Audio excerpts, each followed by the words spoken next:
देश की राजनीति में एक बड़ा घटनाक्रम सामने आया है। केंद्रीय शिक्षा मंत्री धर्मेंद्र प्रधान ने इस्तीफे का ऐलान कर दिया है। ऐसे में हर किसी के मन में एक ही सवाल है कि आखिर ऐसा क्या हुआ कि उन्हें यह फैसला लेना पड़ा।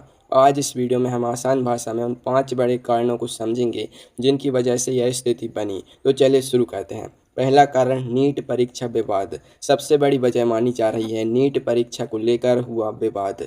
परीक्षा में पेपर लीक और कई तरह की अनियमितताओं के आरोप लगे। देश भर में लाखों छात्र और उनके परिवार नाराज हो गए।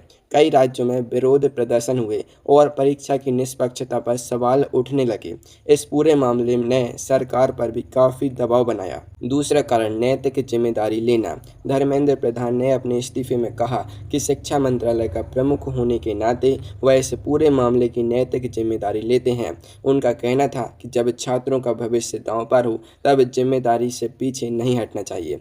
इसलिए उन्होंने पद छोड़ने का फैसला किया। तीसरा कारण छात्रों का भविष्य सबसे पहले। उन्होंने यह भी कहा कि लगातार चल रहे विवाद से छात्रों की पढ़ाई और भविष्य प्रभावित हो रहा है।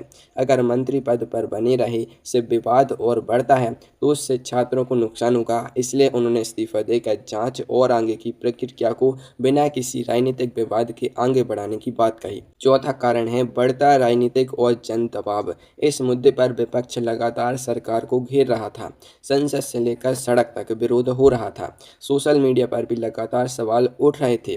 छात्रों के संगठन, अभिभावक और कई सामाजिक संस्थाएं भी कार्रवाई की मांग कर रही थीं। ऐसी माहौल में दबाव लगातार बढ़ता गया। पांचवा कारण निष्पक्ष जांच का रास्ता साफ करना। धर्मेंद्र प्रधान का कहना था कि उनका इस्तीफा किसी दबाव में नहीं बल्कि निष्पक्ष जांच के लिए है। उनका मानना था कि यदि वे पद पर बने रहे तो जांच को लेकर सवाल उठते। इसलिए उन्होंने पद छोड़कर जांच एजेंसियों को स्वतंत्र रूप से काम करने का मौका देने की बात कही। अब सबसे बड़ा सवाल यह है कि आगे क्या होगा। सरकार नए शिक्षा मंत्री की नियुक्ति कर सकती है और नीट मामले की जांच के आधार पर आगे के फैसले लिए जाएंगे।